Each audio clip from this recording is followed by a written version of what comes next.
ஒரு பெரிய வனத்தில் பல விலங்குகள் வசித்து வந்தன. அந்த காட்டில் ஒரு சிங்கமும் ஒரு நரியும் இருந்தன. அவர்கள் இருவரும் பல நாட்களாக உணவில்லாமல் பட்டினி பட்டுக் கொண்டிருந்தனர். ஒரு நாள் அவர்கள் சந்தித்து தங்களது பசிப்பைப் பற்றி பேசினார்கள். நாம் இப்படி பட்டினியில் இறந்துவிடக்கூடாது. ஒன்றாகச் சேர்ந்து வேட்டையாடலாமே என்று சிங்கம் கூறியது. நரிக்கும் அது நல்ல யோசனையாகத் தோன்றியது. உடனே ஒப்புக்கொண்டது. அப்போது சிங்கம் ஒரு திட்டம் சொன்னது. நீ பயங்கரமாக கத்துவாய். அதைக் கேட்ட விலங்குகள் பயந்து ஓடிவிடும். அப்போது நான் அவற்றை வேட்டையாடுவேன்.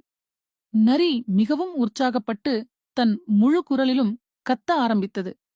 அந்த சத்தம் மிகவும் வியத்தகு ஒரு சத்தமாக இருந்தது. காடு முழுவதும் ஒலித்தது. பயந்த விலங்குகள் அங்கும் இங்கும் ஓடின.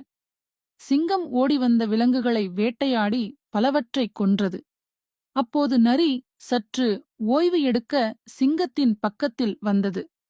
அங்கு பல விலங்குகள் இறந்து கிடந்ததை பார்த்த நரி, என் கத்தல்தான் இவற்றையெல்லாம் பயப்படுத்தியது. அதனால்தான் இவைகள் இங்கு வந்து சிக்கின. எனக்கே எல்லா புகழும் சேரும் என்று பெருமை கொண்டது. அது சிங்கத்திடம் கேட்டது, நான் எப்படி கத்தினேன் பார்த்தாயா? என் கத்தலால்தான் இவ்வளவு விலங்குகள் சிக்கின.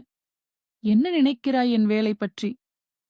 அதற்கு சிங்கம் சிரித்துக்கொண்டு சொன்னது, நீ கத்தியதை நான் அறியாமல் இருந்திருந்தால் ஒருவேளை நானும் பயந்துவிட்டு ஓடி மரத்திற்கு பின்னால் ஒளிந்து கொண்டிருப்பேனோ? அப்போது நரிதான் செய்தது எவ்வளவு சிறியது, சிங்கம் செய்தது எவ்வளவு பெரியது என்று புரிந்து கொண்டது.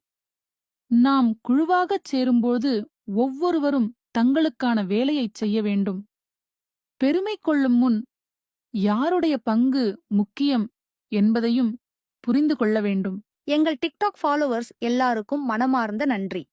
எங்கள் யூடியூப் சேனல் லிங்க் பயோவில் இருக்கு. கிளிக் பண்ணி சப்ஸ்கிரைப் பண்ணுங்க. பசங்களுக்கான பாடல்கள், கதைகள் எல்லாம் தொடர்ச்சியா வரும்.